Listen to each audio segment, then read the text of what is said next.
Ketika virus COVID-19 mula memberikan kesan kepada operasi wilayah Hubei, sudah ada banyak gesaan awam agar perjalanan terhad dikenakan ke atas pelancong China.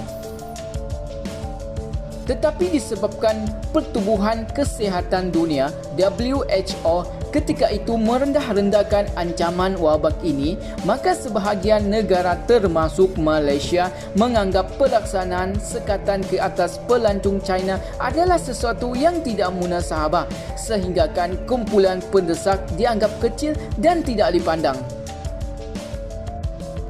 Yang menjadi persoalan dan isu yang besar di sini, mengapa Pertubuhan Kesihatan Dunia (WHO) tidak mengambil langkah yang lebih awal untuk membendung wabak ini? Jawapannya adalah kerana politik. Tedros Adhanom Ghebreyesus merupakan pengarah Pertubuhan Kesihatan Dunia dan beliau merupakan seorang ahli politik. Beliau adalah pengarah yang pertama dilantik bukan daripada kalangan doktor perubatan, walaupun tesis PhD-nya adalah dalam bidang kawalan wabak malaria. Tedros adalah bekas Menteri Luar Habsyah dan merupakan ahli Majlis Eksekutif Tigray People Liberation Front.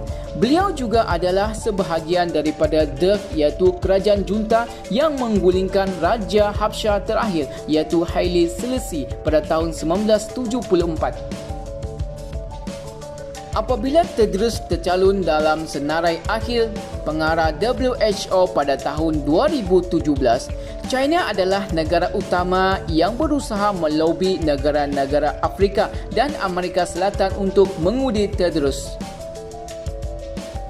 Ketika Tedros menjadi Menteri Luar Habsyah, negara itu adalah kunci kepada dasar One Belt One Road sampai digelar sebagai Little China di Afrika. Oleh sebab itu, China memang mahukan individu yang pro mereka dalam mengetuai badan-badan dunia yang signifikan. Hal ini menjadi cabaran kepada Perdana Menteri baru Habsyah, iaitu Abiy Ahmed Ali, iaitu seorang Muslim teknokrat yang dilantik pada 2018 untuk mengubah dasar ekonomi negara daripada terlalu bergantung kepada China. Apabila Tedros berjaya menang pengarah Pertubuhan Kesihatan Dunia (WHO) atas bantuan China, banyak pihak mula melihat tindak tanduknya yang sangat pro kepada kuasa besar itu. Malahan, Tedros cuba melantik seorang diktator Afrika sebagai duta muhibah, iaitu Robert Mugabe. Apabila COVID-19 merebak di China, Tedros terbang ke Beijing dan menghadap Xi Jinping. Beliau memuji kejayaan China mengawal wabak dan memberi penghargaan kepada China kerana berjaya mengawal Wuhan. Oleh sebab itu, beliau mengatakan tidak ada keperluan mana-mana negara untuk menyekat pelancong China ke negara masing-masing. Apabila kerajaan Jerman berani bertindak sendiri dengan mengisytiharkan wabak COVID-19 sebagai pandemik global, barulah WHO mengisytiharkan benda yang sama. Namun, ketika itu semua sudah tidak terkawal.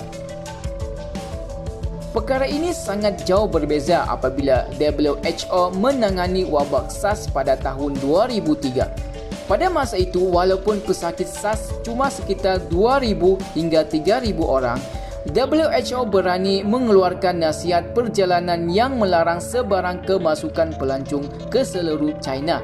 Oleh sebab itu, SARS ketika itu mempunyai kesan yang jauh lebih rendah berbanding dengan COVID-19.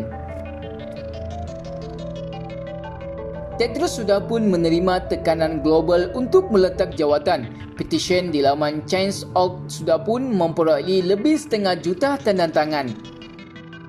COVID-19 tidak akan seburuk ini jika Tedros mengenepikan kepentingan politiknya ketika bertindak.